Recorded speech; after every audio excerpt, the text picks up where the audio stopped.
AVV9 news కు స్వాగతం.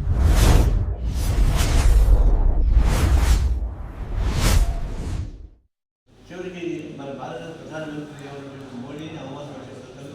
నేను చెప్తేనే యుద్ధం ఆగింది అని, అంటే మోడీ నా కన్సర్న్లో ఉన్నాడు, నేను చెప్పినట్టు ఇక్కడ కల్పించాను.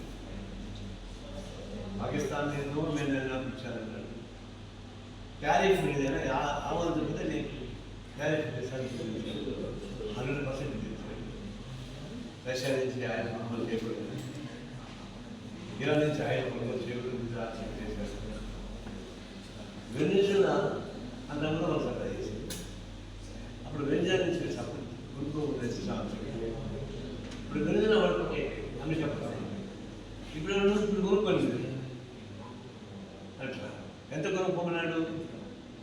రోజుకు 45,000 కోట్ల రూపాయలు అదనంగా పే చేయడం పర్సెంట్ పెంచాడు. గతంలో వెనిజులా పెట్టిన ఎక్కువ పర్సెంట్ ఇచ్చి కొనుక్కోవచ్చు. ఇప్పుడు వెనిజులా నుంచి మనకి రావాలి 45,000 కోట్ల ఆదాయం. ఇప్పుడు 45,000 కోట్ల ఆదాయం ఖర్చు పెట్టుకోవచ్చు వస్తుంది. ఇది డైరెక్ట్ ఇంపాక్ట్ ఇండియా. ఇది చూసినప్పుడు ప్రపంచ గర్భానికి బయట చేసిన సహజ ధర్మం ఇండియా ఇప్పుడు అన్ని దేశాల్లో మొత్తం తప్ప ఒక కోటి మంది చేస్తుంది. అలాంటి ఇండిపెండెన్స్ ఫైట్ చేయాల్సింది ట్రంప్ దుశ్చర్యల్ని ఖండించి చేయాల్సింది చేయడం. ఏమనుకుంటున్నాడు? మన దేశానికి రాడు కదా.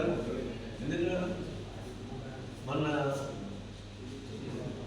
సద్దాం హుస్సేన్ అయ్యాడు, వెనిజులా అయ్యింది, రొమేనియా అయ్యాడు. అందరూ వస్తారు. అడిగిన దీక్ష ఇప్పుడు ఖండించేవాళ్ళు ఉన్నాం. మేము ఖండించేవాళ్ళు ఉన్నాం. మోడీ కదా వాళ్ళకి దాసం కాదు. మోడీ దాసం అంటూ భారత ప్రజానీకాన్ని దాసం చేయాలి. 140 కోట్ల ప్రజానీకాన్ని ట్రంప్ కాళ్ళ మీద పడేసేటువంటి ఏర్పాట్లు మోడీ చేస్తుంది. నువ్వు మనసుగా మారితే నీకు నీ ఇష్టం. కానీ సంఘాలు గడ్డ ఇండియా భారతదేశం ఈ భూమిని రక్షించుకోవడానికి అనేక త్యాగాలు చేసినట్టు సెక్యులరాన్ని కాపాడుతుంది, ప్రజాస్వామ్యం అలాంటి